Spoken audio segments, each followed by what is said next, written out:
I just reviewed over 3,000 applications for hiring within my company, and 90% were written by AI, and I deleted every single one. So here's how I could tell why it's killing your applications and what we could do differently. There are 3 telltale signs that someone is using AI within their applications. The first, resumes with date columns floating in the middle of nowhere. There's hanging lines onto another page, duplicate sections. Basically, large language models, unless prompted extremely specifically, will never write a good resume. They don't understand the formatting and the parameters that are required. So immediately you look at it and something is just off. There is a level of polish that is missing. And that's a crying shame because you have one 8.5 by 11 size page to sell yourself. And having these basic formatting errors is almost as bad as blatant spelling errors. And the formatting is not even remotely the worst thing that LLMs do. The next one makes me physically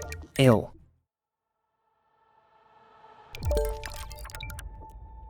Now, I don't blame LLMs doing this because there is a wealth of misinformation around keywords saying that we need to pack in as many keywords as possible or the ATS system will kill our application. So I see resumes that have summary sections that are just entirely keywords, a core competencies that's just another block of keywords, skills section that's more keywords, and if that wasn't bad enough, each bullet point is riddled with keywords. So I have to ask you, who is gonna read this garbage? Let me remind you that a prerequisite for getting an interview is that a human will read your resume. So let's do it together. Let's read an AI resume. And really, this is the easiest way to tell if your resume is dog water. Read it out loud. So I have a resume that was very clearly written by AI here.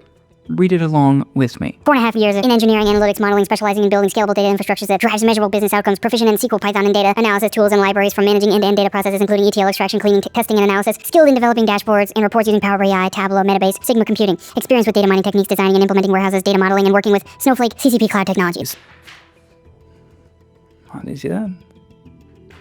No one's gonna read that. It's horrible. You can immediately see that it is entirely soulless. Something that can only be done by a large language model. It sounds fancy, but you peel back the curtain and you realize that nothing is there. Which brings me to the third sign.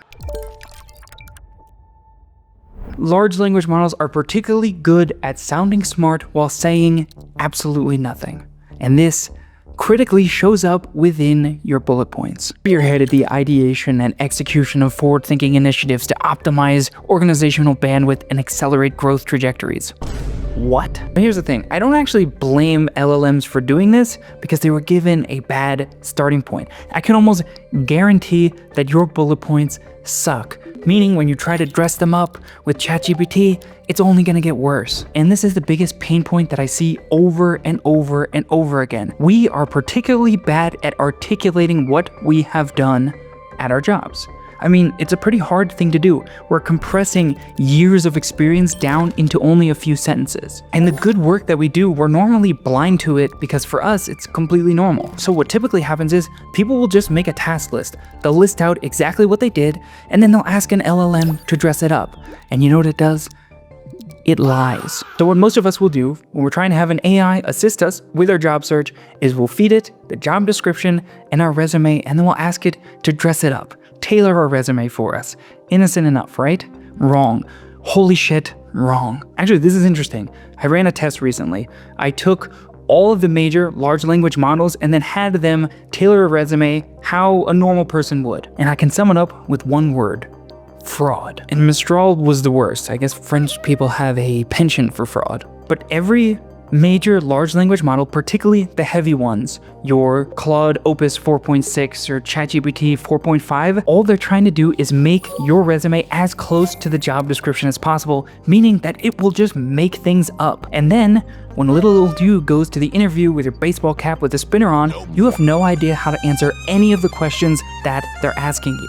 And that's the worst part, because having a resume like this probably will get you interviews because a hiring manager will read it and go, wow, this person is exactly what we're looking for. But frankly, you're wasting their time, and even worse, you're wasting your own time. And if that wasn't bad enough, I know some of you are using LLMs to write cover letters also, and for the love of God, please stop doing that. They are so horrible. So when we were hiring, we had 100 people who submitted cover letters that were almost exact carbon copies of each other's, meaning that some of them even had the exact same sentences, which comes as no surprise. They're putting in the same prompt. So why would you expect to get anything that's magical and different? And I can say this with my full underdeveloped chest that you doing this is not saving your time and being smart, it's killing your applications and it's a complete waste of time. So what do we do about it? The first is to accept that your resume is bad. Every single client that we have worked with so far has came to me and said, my resume is great, it's fully optimized, they're horrible, start from scratch. Rewrite it, take 1 to 2 hours, don't just tweak it. 2 is to talk to someone. Doesn't have to be a professional resume writer, but when we have someone else that we have to articulate our experience to, normally we'll remember all the great things that we did, and then when they ask follow-up questions, we can start to figure out what real impact we had at that job, allowing us to write much more engaging bullet points. Again, it's usually hard, if not impossible, to extract that from yourself because we're used to it or we just forgot. And the third thing is to humanize it. Add a for fun section. Throw in some hobbies. The more specific and niche, the better. Remember, we're going to be sending out thousands of applications, so the chances of someone else having that specific interest is actually much higher than we think. And worst case, it makes our resumes memorable. And particularly in the age of AI crap, memorable is great because it's distinctly human. Fourth, we can use AI the right way. We're not going to have LLMs entirely rewrite our resume, but we're going to instead leverage what they're actually good at, which is reading large blocks of text and finding patterns. So instead of asking it to rewrite our resume, we'll upload the job description and ask it to find the most prominent keywords, or even better, upload your resume and the job description and ask it which keywords we should add and which ones we should remove because they're not helping us. And then finally, write one cover letter. You don't have to be good at writing. All you have to do is just tell a story. Take a specific moment in time, something where it solidified what you want to do for your career, or if there was a defining moment that you want to highlight that's not in your resume. And then we'll tell that story about a specific moment in time, and then we'll connect it back to how that applies to the job and how we can help the hiring manager. So we want to spend 2 hours. The first hour is just word vomit. We want to get as many ideas on paper as possible. One of them might stick, and then we'll expand on it. But don't edit it in that session. For now, we're just getting everything on the page that we can possibly. Then we're gonna get up and do something else. Go for a walk, do the dishes, do your laundry. I know you need to. In all of our writing, we need to make sure that it sounds like you. If you wouldn't say it, then don't write it. The easiest way to do this is just to voice transcribe what you're writing.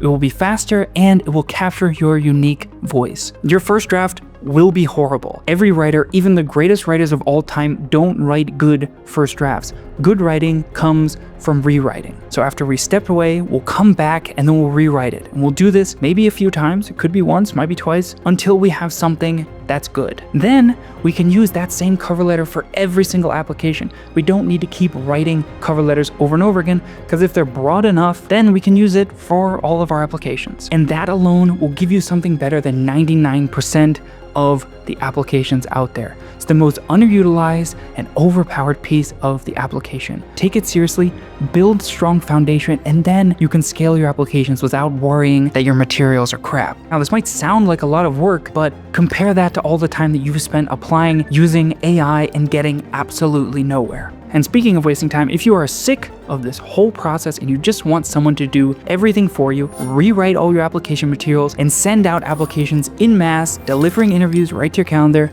check out jumpseatjobs.com.